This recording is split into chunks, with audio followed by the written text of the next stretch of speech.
இங்க அண்ணாமலையார் கோவில்ல ராஜகோபுரத்தை கட்டினது யாரு? நம்முடைய முப்பாட்டன் வல்லாள மகாராஜா.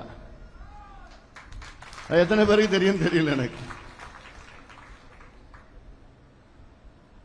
இந்த கோவில்ல அறங்காவலர்கள் போடுறாங்க. இந்த சமுதாயத்தில் ஒருத்தருடமா போட முடியல உங்களால. எங்கயா நீங்க இருக்கிறீங்க? யார் மண்ணியா இது? யோ, இது ஏன் மண்ணியா? என் பாட்டன் பூட்ட ஆண்ட மண்ணியா இது? நாங்க இருக்கிற மண்ணியா? எங்களுக்கு இல்லாம வேற யாருக்கு நீ கொடுப்ப? யாருக்கு கொடுக்கிற நீ?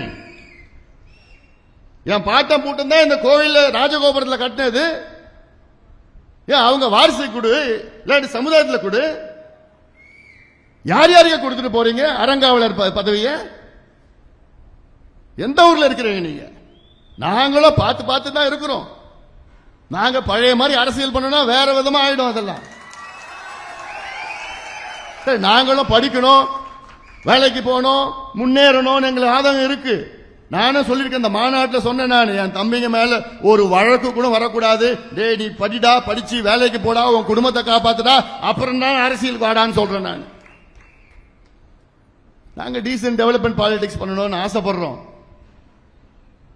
சொன்னாப்ல நாயுடு மங்கலத்தில் நம்ம அக்னி கலசம் வைக்கிறதுக்கு நம்ம மண்ணில் வைக்கிறதுக்கு அதுக்கு ஏடிஜிபி, அந்த டிஜிபி, இந்த டிஐஜி, போலீஸ். என்னய்யா நாங்க என்ன தீவிரவாதிகளா? நாங்க என் மண்ணில் என் அடையாளத்தை வைக்கிறதுக்கு எனக்கு என்னையா, நீ என்னையா உத்தரவு கொடுக்கறது? நீ என்ன தடை பண்ணுறது?